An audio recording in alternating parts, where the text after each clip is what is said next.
धरलं गेलं आणि सांगितलं की सरकार हिंदुत्ववादी म्हणताय, परंतु पर्यावरणाच्या नावाखाली मागे गणपतीचं विसर्जन देखील झालेलं नाही आहे. त्या मूर्त मंडपामध्ये तशाच आहेत आणि भाद्रपदामध्ये येणाऱ्या गणपतीच्या निमित्ताने न्यायालयासमोर जाऊन या मंडळांच्या बाजू ज्या आहेत विसर्जनाच्या, ते सरकार कशा पद्धतीने मांडणार आहे.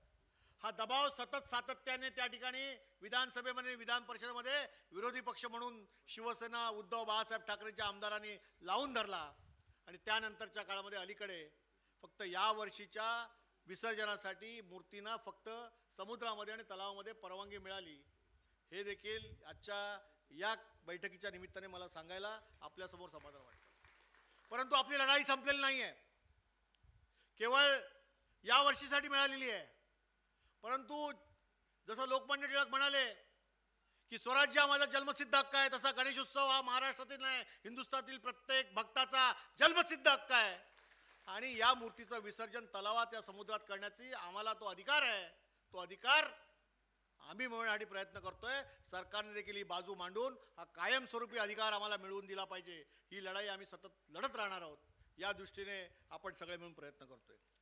आजच्या या बैठकीच्या निमित्ताने अजून एक गोष्ट महत्त्वाची वाटते की महाराष्ट्र राज्याने महोत्सव म्हणून हा गणपतीचा उत्सव जाहीर केला आहे.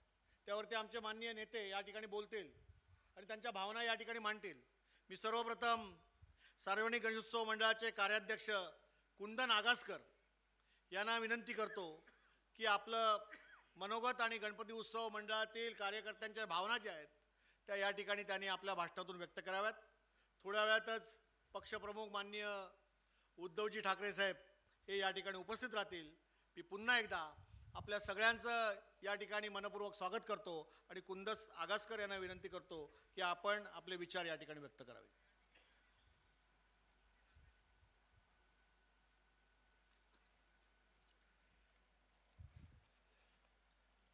व्यासपीठावरील विशेष आमदार लालबागराजाचे अध्यक्ष सेक्रेटरी सुधीर साळवी, सगळे आमदार, शिवसेनेचे नेते आणि आपण सर्व गणेश भक्त,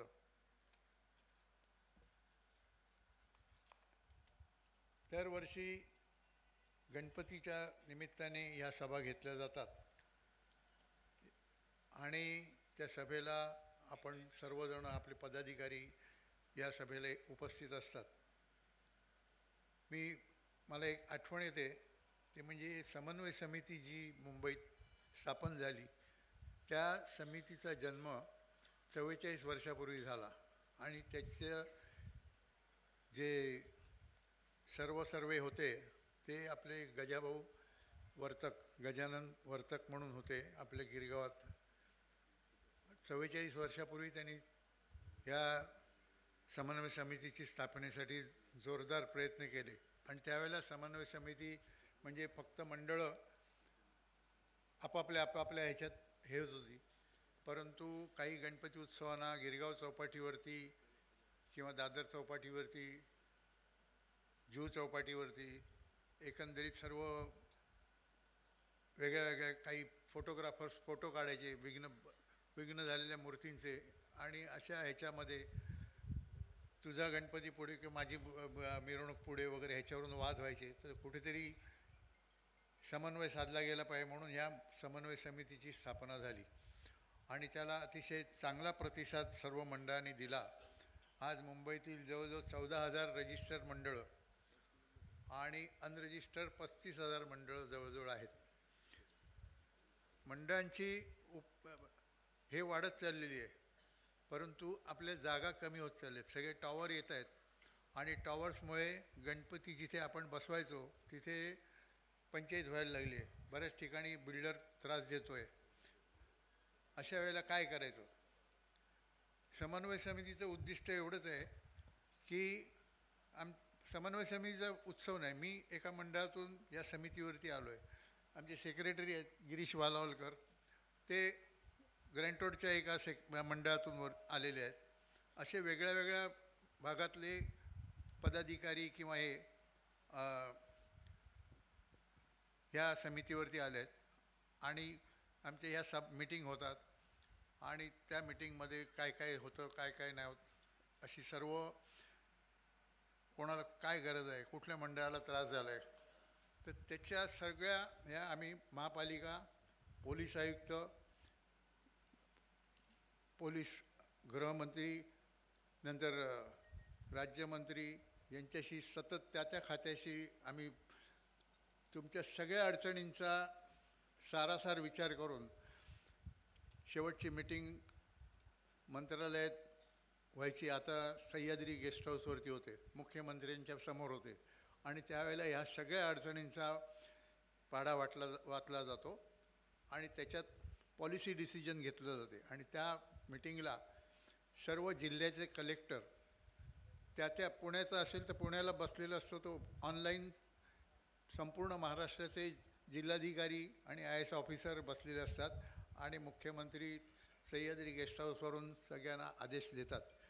ज्या तक्रारी आम्ही केलेल्या असतात त्या सर्व तक्रारींचं निवारण करण्याचा आम्ही प्रयत्न करतो आणि मुख्यमंत्र्यांना विनंती करतो की हे झालं पाहिजे, हे केलं पाहिजे, हे व्हायला पाहिजे. पूर्वी आम्ही केळ्याच्या गाडीवरून गणपती घेऊन जायचो.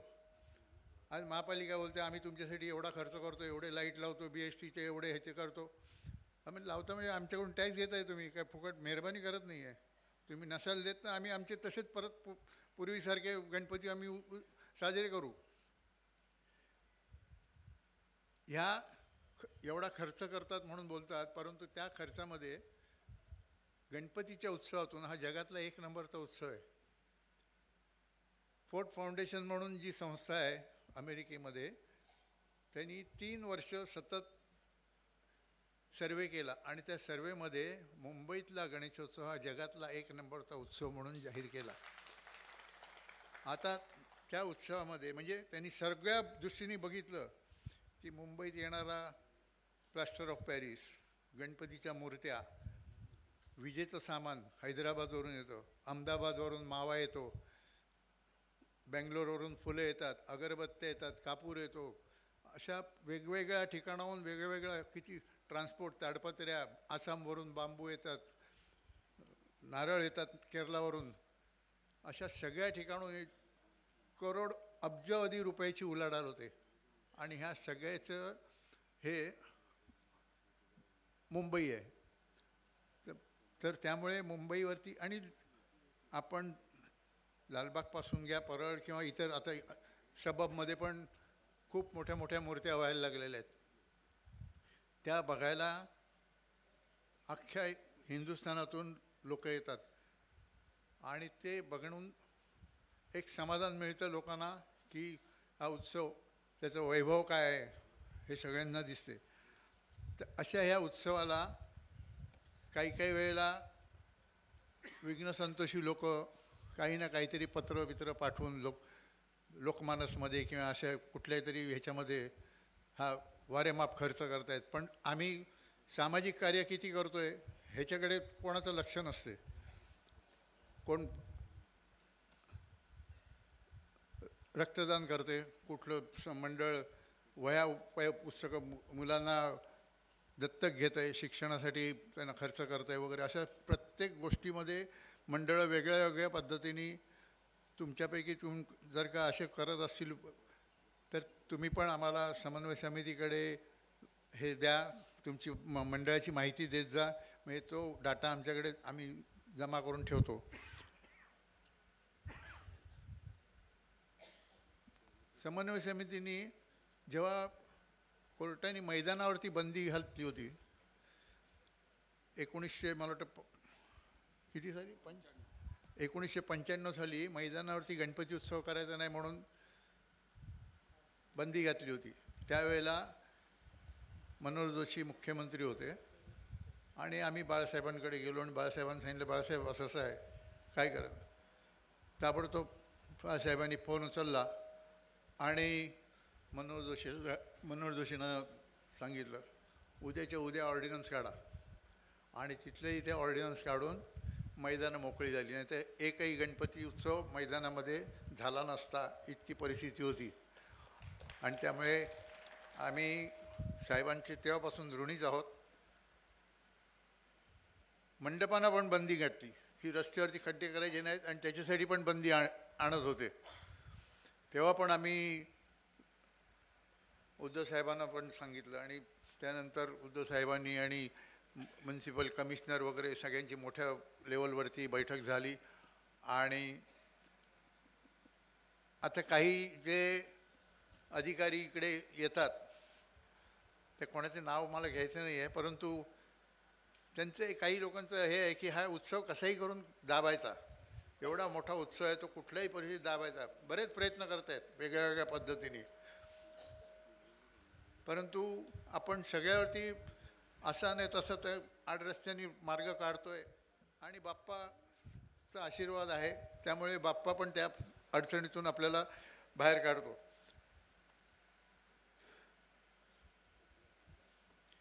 कोविडच्या काळामध्ये बंदी परत आणण्याचा प्रयत्न झाला, पण उद्धव साहेबांच्या वरती खूप ताण पडला होता आणि त्यावेळेला 2 वर्ष उद्धव साहेबांनी त्यातून मार्ग काढून गणपतीची मूर्तीची उंचीवरती बंधनं यायला लागली. तर त्या बंधनावरती पण 4 फुटाचा गणपती, पण उत्सव बंद करता कामा नये, उत्सव बंद पडता कामा नये, ह्या एकाच ह्याच्यासाठी आम्ही उद्धव साहेब आलेले आहेत. आपण सगळे ज्यांची आतुरतेने वाट पाहतोय ते शिवसेना पक्षप्रमुख माननीय उद्धवजी ठाकरे साहेब या ठिकाणी उपस्थित आहेत. आपण सगळ्यांनी टाळ्यांच्या गजरात त्यांचं स्वागत करायचं आहे.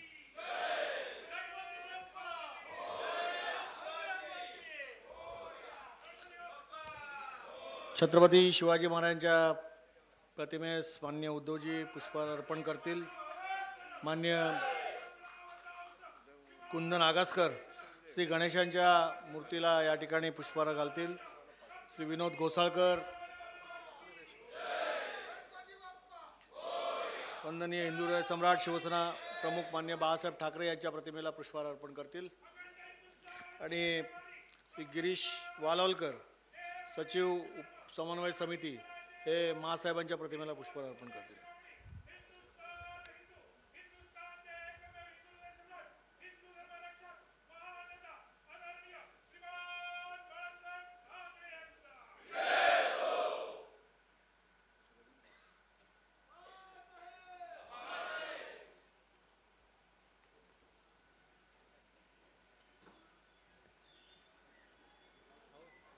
पूर्ण करत हो.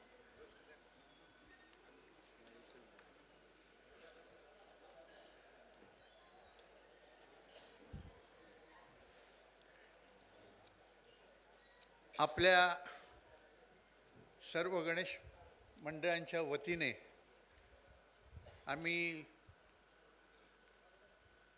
उद्धव साहेबांना श्री गणरायाची एक छोटी मूर्ती अर्पण करतोय, त्याचा त्यांनी स्वीकार करावा.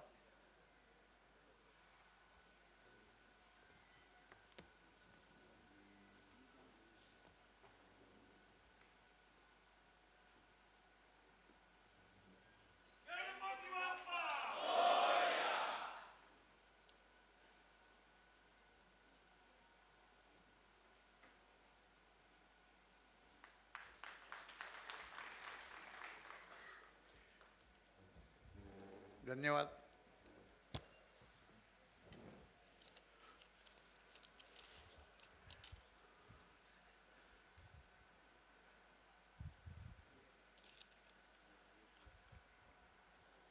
आज परळ लोअर परळच्या वॉर्ड ऑफिसमध्ये मीटिंग झाली.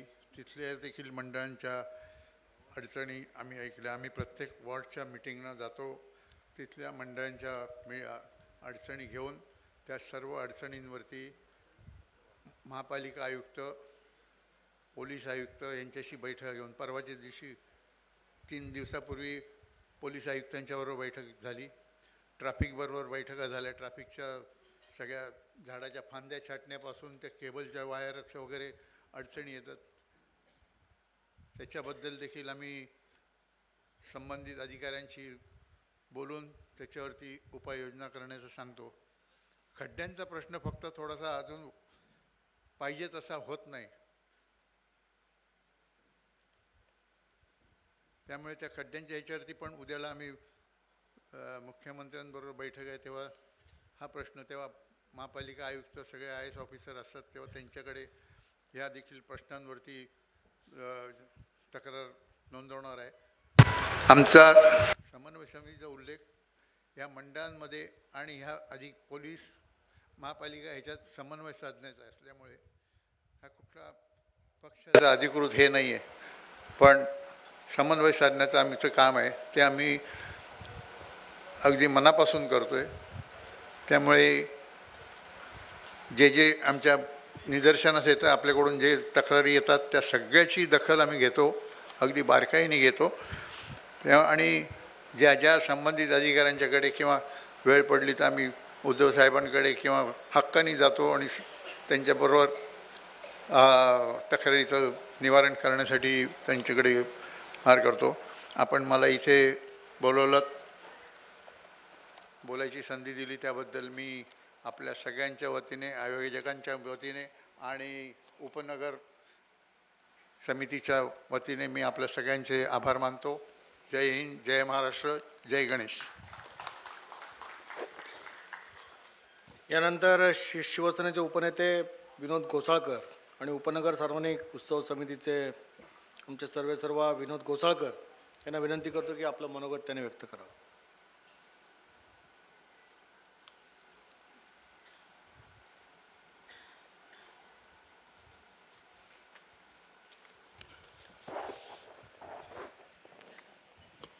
विघ्नहर्त्या गणेशाला वंदन करून महाराष्ट्राचे छत्रपती शिवाजी महाराज आराध्य दैवत यांना वंदन करून आदरणीय हिंदू सम्राट शिवसेना प्रमुख यांना अभिवादन करून, महासाहेब यांना अभिवादन करून आजच्या या मुंबई शहर आणि उपनगरातील गणेश उत्सव मंडळाच्या पदाधिकाऱ्यांच्या मार्गदर्शन करण्यासाठी उपस्थित असलेले महाराष्ट्राचे माजी मुख्यमंत्री आणि शिवसेनेचे पक्षप्रमुख सन्माननीय उद्धवजी साहेब, सर्व व्यासपीठावरती मुंबई शहरातील आमदार, आज मुद्दाम आमच्या 3 समिती आहेत मुंबई शहरामध्ये, त्याच्यामध्ये मूळ समिती आहे त्याचे आज 2 प्रतिनिधी आपल्याकडे आले, ते आपले शिवसैनिक आहेत वालावकर आणि कुंदनजी,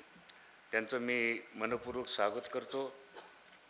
आणि आजच्या सर्व गणेश मंडळाच्या जे कार्यकर्ते आलेत, गेली 2 महिने वर्तमानपत्रात येणाऱ्या वेगवेगळ्या गणेशोत्सव मंडळाच्या बातम्या,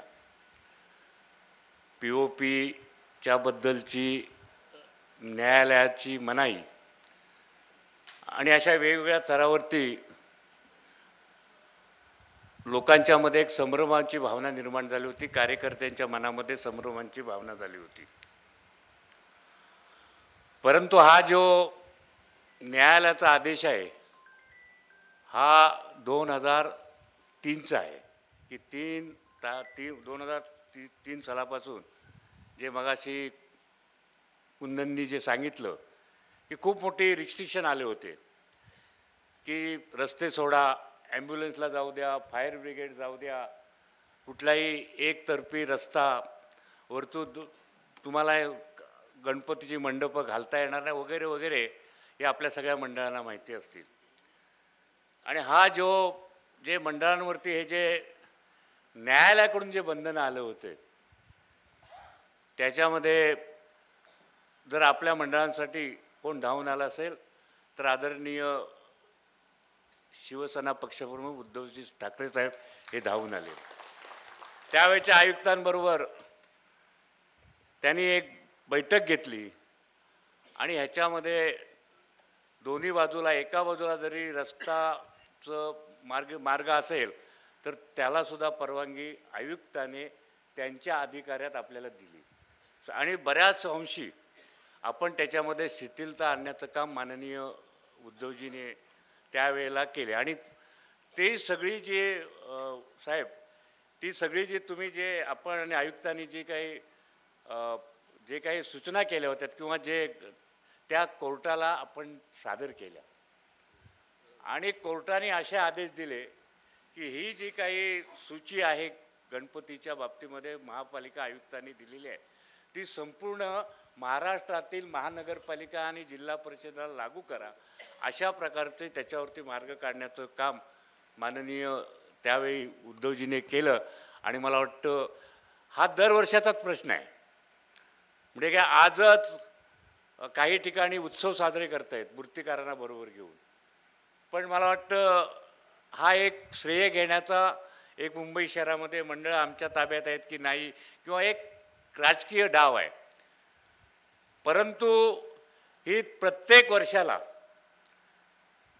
न्यायालय सांगते तुम्ही काहीतरी मार्ग काढा आणि मुंबई महानगरपालिका ने त्याच्यावरती प्रत्येक वर्षावरती आम्ही काहीतरी नक्कीच सुधारणा करतोय.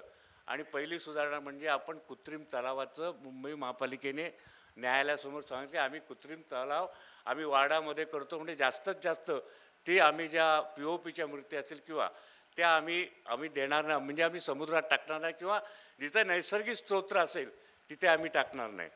आणि आज आपल्या सगळ्यांना सांगायला मला खूप आनंद वाटतोय की गेल्या वर्षाची कृत्रिम तलावामध्ये जे आपल्याकडे 2-1 लाख 1.5 लाख जे घरगुती गणपती आहेत त्यापैकी 82,000 कृत्रिम तलावामध्ये घरगुती लोकांनी म्हणजे ज्यांच्या घरी गणपती येतो अशा गणेश भक्तांनी कृत्रिम तलावामध्ये गणेश विसर्जन करण्याचं मोठ्या प्रमाणात भाग घेतल्यामुळे एक न्यायालयाला आपण सांगू शकलो की बाबा मुंबई शहरामध्ये आम्ही हे प्रयत्न करतोय.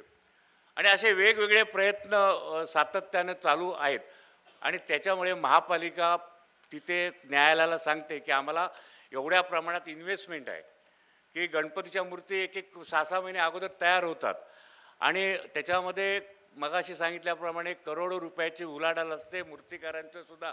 आणि म्हणून ती दरवर्षी आत्ता जे न्यायालयाने आदेश दिले आहेत ते साहेब 25 मार्चपर्यंतच आहेत. त्या 25 मार्चपर्यंत तुम्हाला POPच्या मूर्ती नैसर्गिक स्तोत्रामध्ये तुम्हाला विसर्जन करता येते. अशा म्हणजे 25 मार्च नंतर साहेब हा पुन्हा एकदा नवरात्र असेल किंवा आणखी कुठले उत्सव असतील गणपती असेल हा एक प्रश्न येणार आहे. हा एक मोठा प्रश्न म्हणजे संपलेला नाही, न्यायालयांची लढाई संपलेली नाही. आता पुन्हा एकदा 25 तारखेपर्यंत दिले.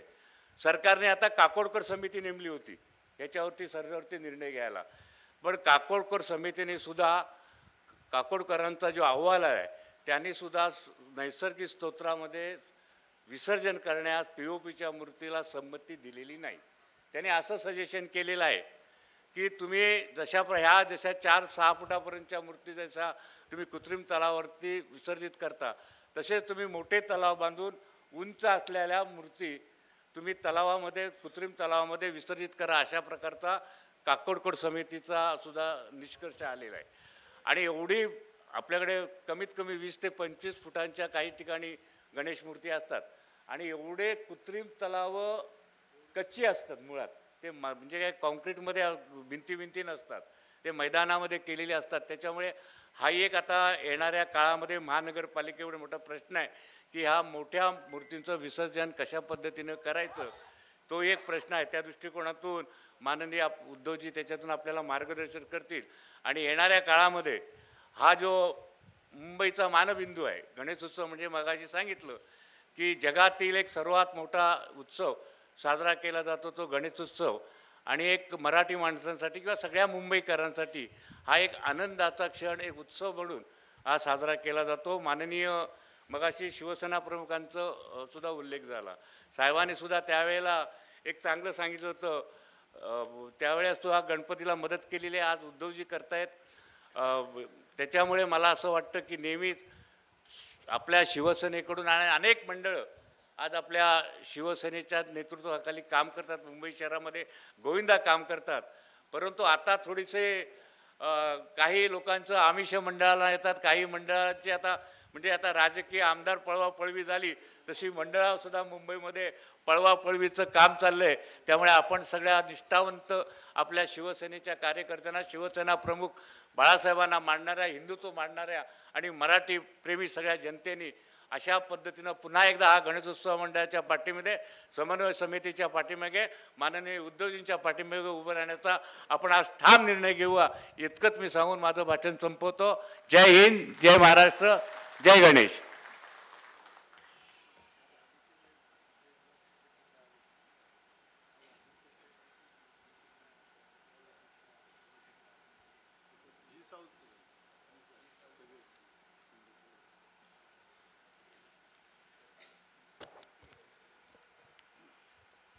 शिवसेनेचे नेते आणि या विभागाचे विभाग प्रमुख सन्मान्य अनिल परब साहेबांना विनंती करतो की शिवसेना पक्षप्रमुख माजी मुख्यमंत्री उद्धवजी ठाकरे यांचं पुष्पगुच्छ देऊन आपण स्वागत करावं.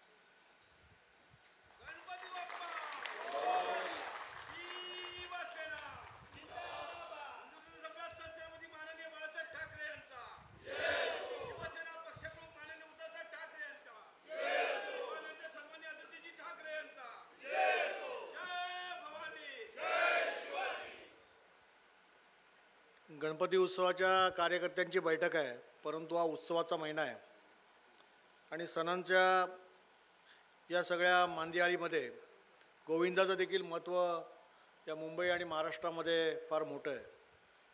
आणि आज गोविंदाचा गोविंदा सीझन 3मध्ये या मुंबई शहरातील आर्यन गोविंदा पथक जोगेश्वरी पूर्व हे प्रथम विजयी झाले. आपल्या सगळ्यांच्या वतीने टाळ्यांच्या गजरात त्यांचं स्वागत करायचं आहे. आणि पक्षप्रमुख मान्य उद्धवजी ठाकरे साहेबांना विनंती करतो की आर्यन गोविंदा पथकाचे पदाधिकारी या ठिकाणी उपस्थित आहेत, कृपया व्यासपीठावर येऊन त्यांचा हा सन्मान त्यांनी मान्य उद्धवजींच्या हस्ते स्वीकारावा.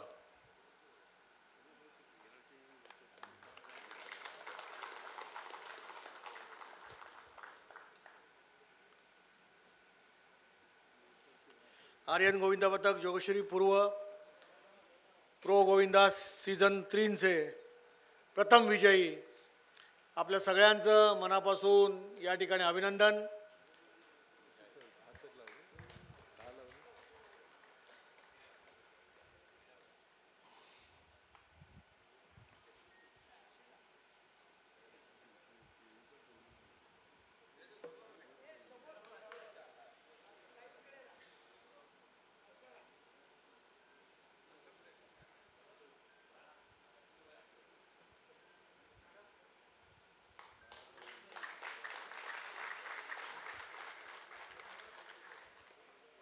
बाल उत्सवी गोविंदा पथक जोगेश्वरी पूर्व यांनी तृतीय क्रमांक पटकावलेला आहे. बाल उत्सवी गोविंद पथकाच्या सर्व या ठिकाणी गोविंदांना विनंती करतो की आपण माननीय पक्षप्रमुख आणि माजी मुख्यमंत्री उद्धवजी ठाकरे यांच्याकडनं हा सत्कार स्वीकारायचा.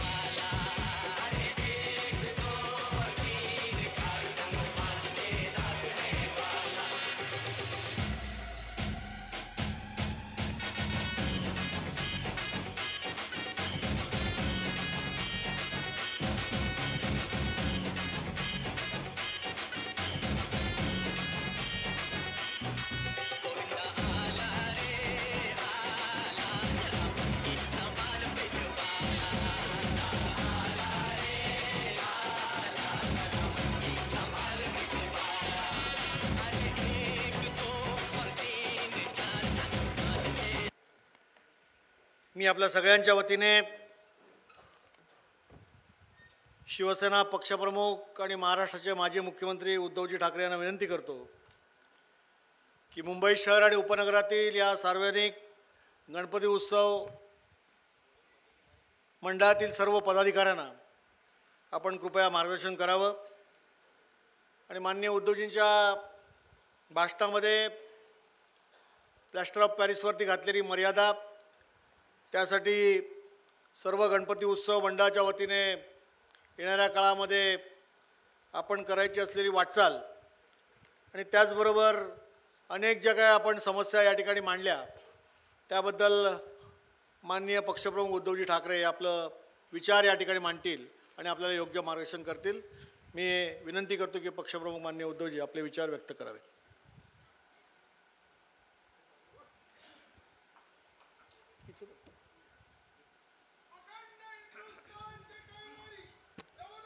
अरे हा लाईट खूप आहे थोडी. ठीक.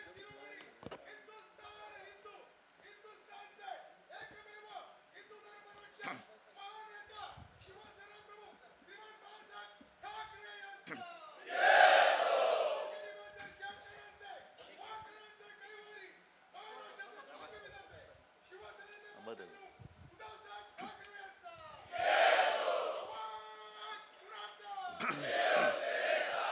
चल.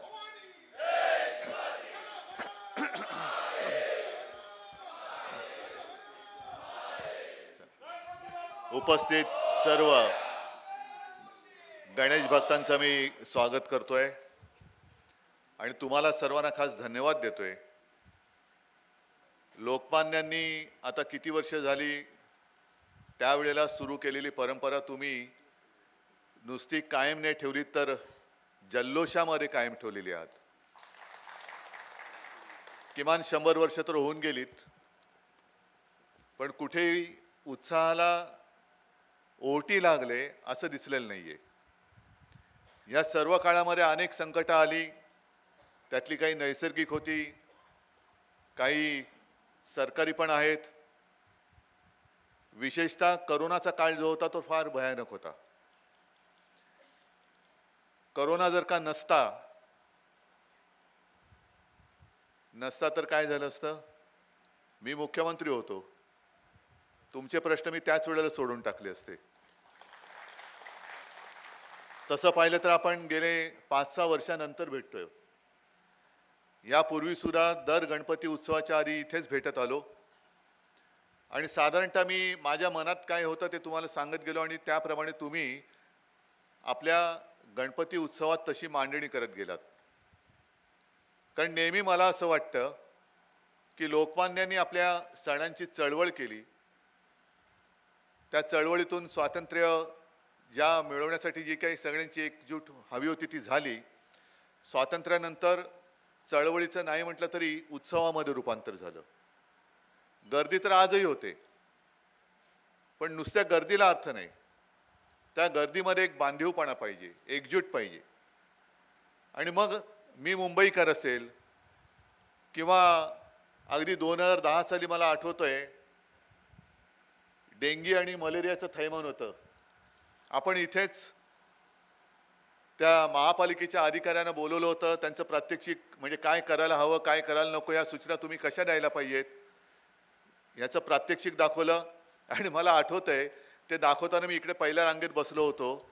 माझ्या बाजूला महापालिकेचे अधिकारी होते. मला म्हणाले, उद्धवजी इकडेच खाली लॉबीमध्ये डेंगीच्या आळ्या सापडल्यात. म्हटलं आता बोंबला, आता घरी जाईपर्यंत काय हुडहुडी भरते का याची वाट बघतो, पण सुदैवाने तसं झालं नाही. एकूण काय की आपण सामाजिक बांधिलकी विसरलो नाही. नुसता जल्लोष पाहिजेच, नाहीतर मग जिवंतपणा बघायचा कसा? जल्लोष तर पाहिजेच, उत्साह तर पाहिजेच. उत्सव म्हटल्यानंतर उत्साह आलाच, पण त्या उत्सवामध्ये सुद्धा आपण आपली परंपरा आणि एक संस्कार हे जपत आलो. आता विनोद तुम्ही जे काय सांगितलं की मंडळाची पळवापळवी चालले, कोण पळवतोय मंडळ?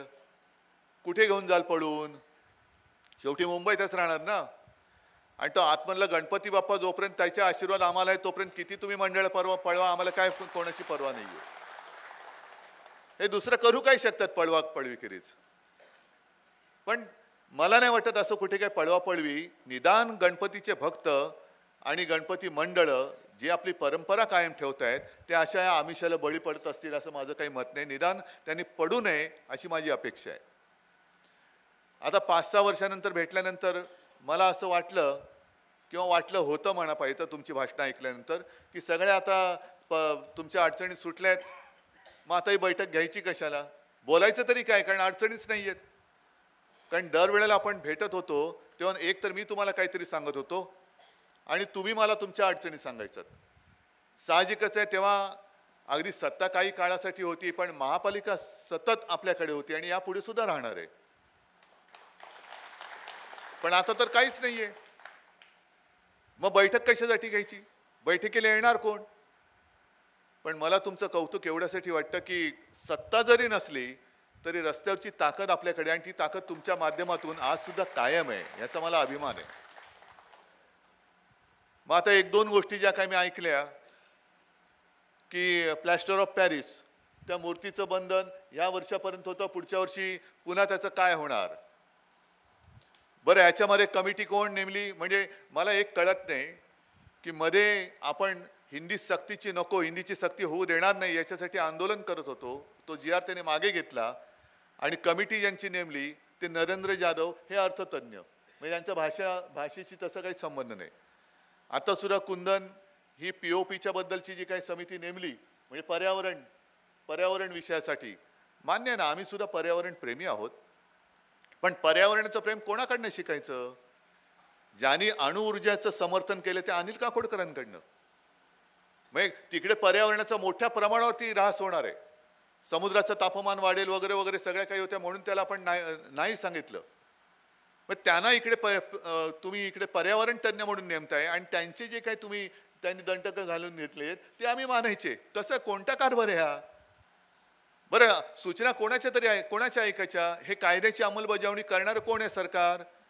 ज्याने आरेचं जंगल कापलं ते, म्हणजे आरेचं जंगल आम्ही सांगतोय पर्यावरण प्रेमी तिकडे बसले होते, त्यांना तुरुंगात टाकलं, त्यांच्यावरती केसेस टाकल्या. आरेची जागा मेट्रोला देऊ नये त्याला पर्याय आपण देत होतो, तेव्हा आपल्याला ती जागा दिली नाही. आता बरोबर आपलं सरकार पाडल्यानंतर कांजूरची जागा त्यांनी घेतली आणि ती कोणाच्या घशात घातली तुम्हाला माहिती आहे. हे पर्यावरण प्रेमी का मित्रप्रेमी?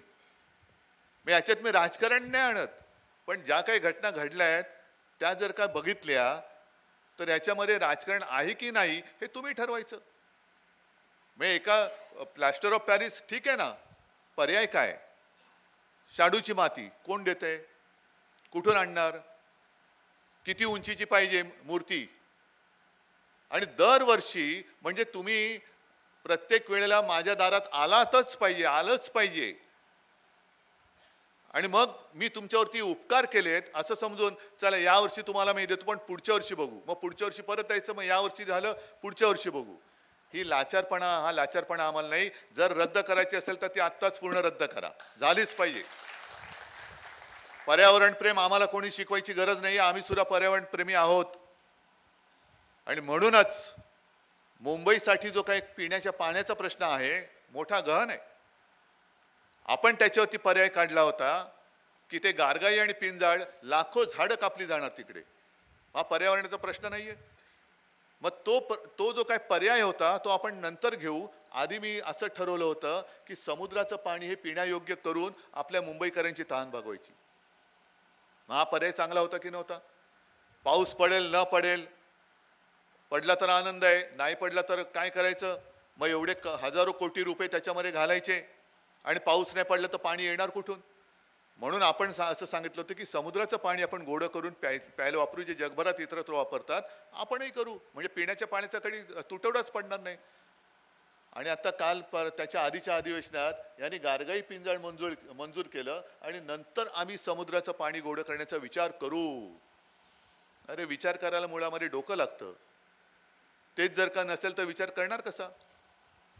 म्हणजे पर्यावरणाची हानी स्वतः काय करतायत स्वतःसाठी, मग झाडं कापा.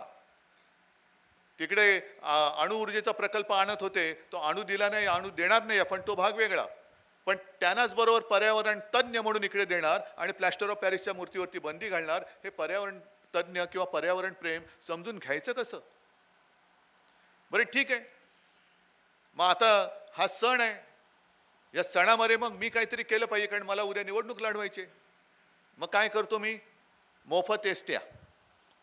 कारण का सगळा माझा चाकरमानी आहे, कोकणी बांधव आहेत, माता भगिनी आहेत, ते इकडे सगळं झाल्यानंतर कोकणामध्ये जाणार. मग एसट्या जास्त एसट्या सोडा, त्या सोडल्याच पाहिजेत, पण फुकट एसट्या करायच्या. फुकट एसट्या ठीक आहे, आनंदाची गोष्ट आहे, पण जाता जाता जे काही खड्डे खाच खळगे आहेत, म्हणजे फुकट मोफत प्रवास, तुमची हाडं खिळखिळी करून देण्याची मी मोफत सोय करून देतोय, जा. मग त्या रस्त्यावरती जे खड्डे पडलेत, मागे एकदा गडकरी बोलले होते की असा रस्ता होईल की 200 वर्ष खड्डे पडणार नाहीत. पण पुढची लाईन अशी होती की पण 500 वर्षात रस्ताच होणार नाही. 500 वर्ष लागतील रस्ता व्हायला, त्याच्यानंतर 200 वर्ष रस्ता त्या रस्त्यावरती खड्डा पडणार नाही. आणि राहणारे कोण त्याच्यापर्यंत? रस्ता होतोय, मुंबई गोवा रस्ता होतोय, त्याच्यावरती खड्डे पडले, त्याच्यात ऍक्सिडेंट होतात, त्याच्यामध्ये हाडं खिळखिळे होतात. पण इकडे जर का मंडपासाठी रस्त्यावरती खड्डा खणलात तर 15,000 रुपये दंड. मग आज मी जाहीर करतोय, मुंबई ते गोवा किंवा मुंबई ते कोकण जेवढे खड्डे आहेत त्या प्रत्येक खड्ड्यावरती सरकारला दंड लावा. दंड सरकार जा, मोजा खड्डे मोजा आणि सरकारला दंड लावा. पण ते रस्ते जोपर्यंत बुजवत नाहीत तोपर्यंत आम्ही गणेशोत्सव मंडपासाठी खणलेल्या खड्ड्याचा 1 पैसा सुद्धा दंड भरणार नाही, हे मी आज जाहीर करतोय. जा सांगा मुख्यमंत्र्यांना की आम्ही 1 पैसा सुद्धा दंड भरणार नाही. पहिले ते खड्डे बुजवा पहिला, नाही तर त्या खड्ड्याचा 15,000 रुपये 2,000 रुपये काय दंड असेल तो सरकारने भरावा. सरकार म्हणजे कोण? आपलेच पैसे देणार, त्यांच्या खिशातनं जात नाही. कारण मंत्री बोलतायत आपल्या बापाचा पैसा आहे. अरे तुमचा बाप जनता आहे, त्या जनतेचा पैसा आहे, त्या जनतेचा पैसा आहे. तो असं तुम्ही वाटेल तसं लुटाल आणि पुन्हा उद्या उत्सवावरती आमच्याच उत्सवावरती बंधनं आणाल तर आम्ही सहन करणार नाही. आम्ही ती तोडून टाकू, हे मी आज जाहीर करतोय. काय करायचं ते करा. आणि त्याच्यानंतर मग येतं ते, आता बघू ना काय करतायत. डीजे लावायचा नाही, हरकत नाही. आम्ही सुद्धा मी म्हटलं तसं अतिरेक करणार नाही. तेवढे आम्ही संस्कार आमच्यावरती झालेत. मागे सुद्धा मी अनेकदा सांगितले, एक काळ असा होता की गणपती मिरवणुकीमध्ये तो रोंबासोंबा चालायचा. फार विकट होतं, फार अश्लील किंवा बिभत्स होतं ते. पण गेलं आपोआप. आम्हालाच कळलं की म्हणजे जे उत्सवात होते सामील की अरे नाही, ही संस्कृती नाही, गणपती बाप्पा बघतोय. मी आपल्याला सगळ्यांना एक विनंती करेन की उत्सव जल्लोषात करा, पण एकच लक्षात ठेवा, गणपती बाप्पा बघतोय आपल्याकडे. हे जर का आपण बंधन ठेवलं, मला नाही वाटत की कोणत्याही एखाद्या मर्यादेचं आपण उल्लंघन करू. गणपती बाप्पा बघतोय. कारण मला आठवतंय की पूर्वी MIG कॉलनी होती आमच्या कलानगरच्या मागे, आणि त्या MIG मध्ये अनिल, तेव्हा तुम्ही पण असाल, त्या कॉलनीतले लोक, कुंदन तुमच्याकडे पण हिंदू कॉलनीत हे असतील, गणपती उत्सव म्हटल्यानंतर सिनेमे दाखवले जायचे. आठवतंय ना रे? आणि कसे सिनेमा दाखवायचे? रस्त्यामध्ये स्क्रीन लावायचा आणि गर्दी झाली का दोन्ही बाजूला माणसं बसायची. यांना उलट दिसायचं, त्यांना सुलट दिसायचं, पण आवाज तोच ऐकू यायचा. आता ती गंमत गेली. तेव्हा ती एक म्हणजे कॉलनीमध्ये सुद्धा एक अशी छान अशी बांधीवपणा होता की एकमेकाला सगळं ओळखत होते, एकी होती. कुठला पिक्चर लावायचा ते ठरवलं जायचं, व वर्गणी काढली जायची, तो स्क्रीन आणला जायचा. पण तेव्हा मैदानं होती, तसे काही रस्ते होते. आता मंडपाला तुम्ही आमच्या बंधनं घालणार असेल जरूर घाला, पण मंडप बांधायचा कुठे? कारण त्यावेळेला MIGच्या मैदानात बसून बघितलेले मी जे काही पिक्चर होते तेव्हा गणपती उत्सवात, आता MIG कॉलनी बघाल तर टॉवरचे राक्षस उभे राहिलेले आहेत. हा एक मोठा धोका आहे. विकास जरूर पाहिजे, पण टॉवर आमच्या उरावरती उभे राहत आहेत, आमच्या मोकळ्या जागा खाल्ल्या जातात, ना मुलांना खेळायला मैदानं राहत आहेत, ना आमचे उत्सव साजरे करायला काही रस्ते राहत आहेत, ना चौक राहत आहेत, ना मैदानं राहत आहेत. मग आम्ही उत्सव साजरे करायचे कुठे? जागा द्या आम्हाला. पण जर का तुम्ही एखादं मंडळ म्हणून, आता सगळेच मंडळाचे तुम्ही कार्यकर्ते आहात, उत्सव दणक्यात मंडप वगैरे टाकला, मग मी मिरवायला मात्र तिकडे येणार. मग तुम्ही सुद्धा आमचं शाल श्रीफळ देऊन स्वागत करणार. मग त्या आता मी लालबागच्या राजाला जातो, गणेश गल्लीच्या राजाला जातो, आता मोजक्या यायला जातो. नाही तर पूर्वी मी हे सगळे फिरत होतो, बहुतेक सगळ्याकडे मी आलेलो असेल मी तुमच्याकडे. तेव्हा मला आठवतंय दुपारी साधारणतः 4 वाजता मी बाहेर पडायचो, ते पहाटे 2:30-3 वाजायचे. आणि काय व्हायचं, आज सुद्धा काही लोक माझ्याकडे येतात, साहेब मंडळाला 75 वर्ष आली, साहेब मंडळाला 50, यावंसं खूप वाटतं. पण आल्यानंतर पंचायत अशी होते की समजा अनिल परवाने मला आमंत्रण दिले, अनिलच्या मंडपात जातोय, तोपर्यंत बाजूला कुंदन उभे, बाजूच्याच गल्लीत आहे. मग बाजूच्या गल्लीत जातो, त्यांच्या कुंदनच्या इकडे अंबादास येऊन बसले असतात, बाजूच्याच आहेत. मग तिकडे सुनील प्रभू असतात, मग प्रमोद असतं शिंदे, असे सगळे करत करत करत मला आठवतं एक तर अशी गोष्ट झाली की मी सुरुवात केली आणि साधारणतः आपण हे ठरवते की इतक्या वाजता इथे, इतक्या वाजता इतके, असं यादी ठरवतो. एक कार्यकर्ता, त्याला म्हटलं अरे नको रे आज बाबा खूप आहेत मला, नाही तुम्ही याच. शेवटपर्यंत माझ्यासोबत राहिला. म्हटलं आता झालं, सगळं झाल्यानंतर म्हटलं चल, म्हटलं लोक असतील का आता? नाही असणार साहेब. तर गेलो आम्ही त्या मंडपामध्ये, तो कार्यकर्ता, मी आणि गणपती बाप्पा. कारण रात्रीचे वाजलेले 2, 2:15. पण तरी सुद्धा तो माझ्यासाठी प्रेमाने नाही आलंच पाहिजे, घेऊन गेला तिकडे, फोटो काढला. आता हे सगळं प्रेम आहे. हे मंडळ पळवापळीची गोष्ट ठीक आहे, पण हे प्रेम नाही विकलं जाऊ शकत, प्रेम नाही विकत घेतलं जाऊ शकत. आणि मग खरंच पंचायत होते की आज सुद्धा मला खूप आमंत्रणं तुमच्या सगळ्यांकडे येत असतात, पण सगळीकडे जाणं आता, म्हणजे पूर्वी शिवसेना प्रमुख जायचे, त्याच्यानंतर मी, आता आदित्य जातो. पण आता ह्या सगळ्या गोष्टी नाही म्हटलं तरी थोड्याशा मर्यादा ह्या पडत जातात. तर त्या मला असं वाटतं तुम्ही समजून घेतल्या असाल आणि समजून घ्यावी अशी माझी तुमच्याकडे एक नम्र प्रार्थना आहे. मात्र एक लक्षात ठेवा, आज जर का कोणाला वाटत असेल की शिवसेनेकडे काय आहे, तर काय आहे ते काल सुद्धा महाराष्ट्राने आणि देशाने पाहिलेलं आहे. शिवसेना ही जिवंत आहे, शिवसेना ही तलवारीसारखी आहे. तलवार धारदार आहे, हात लावायला जाऊ नका. लांबून तळपती तलवार बघायला फार बरं वाटतं, हात लावायच्या भानगडीत कोणी पडू नका, हात लावायच्या भानगडीत पडू नका. आणि ज्या काय तुमच्या अडचणी असतील, मग कोणाला वाटत असेल की आता सत्ता नाही, महापालिका नाही, नाही निवडणुका घेऊच शकत नाही, कारण ज्या निवडणुका घेतल्या त्याच्यामध्ये आणि मतांची चोरी कशी केली हेच तर आपण त्यांचे कपडे परवा फाडले ना. कसे जिंकले, ज्या ते जिंकूच शकत नाही. लोकसभेमध्ये सुद्धा त्यांनी आपली इथली जागा कुठली उत्तर पश्चिम अमोलची ही चोरलीच. आणि लोकसभेनंतर विधानसभेचा निकाल लागूच शकत नाही. हा कसा लागला तो तिकडे आपण बघितलेलं आहे, राहुल गांधींनी ते सगळं उघड केलेलं आहे. आता ही अशी चोरून आणलेली सत्ता ही तुम्हाला काय न्याय देऊ शकणार? त्याच्यामुळे तुम्ही चिंता करू नका. कुठेही काही अडचण आली तर आपलं जे काही नातं आहे, शिवसेना एक कण सुद्धा तुम्हाला न्याय मिळवून देण्यासाठी डगमगणार नाही. ती तुमच्या सोबत असेल, तुमच्या बरोबर असेल. आणि गणपतीचा उत्सव हा इतके वर्ष जसा उत्सवामध्ये सुरू आहे, उत्साहात सुरू आहे, तसाच तो या पुढे सुद्धा नेण्याची जबाबदारी तुमची सगळ्यांची आहे, आपली सगळ्यांची आहे. ही परंपरा, हे मध्ये येणारे जाणारे असतात, ते येतात आणि जातात, पण आपल्याला इतक्या वर्षाची परंपरा आहे, आपलं इतक्या वर्षाचं नातं आहे. हे नातं आणि ही परंपरा अशीच कायम ठेवूया. या सगळ्यांना मी शुभेच्छा देतो. सगळ्यांना धन्यवाद. जय हिंद, जय महाराष्ट्र.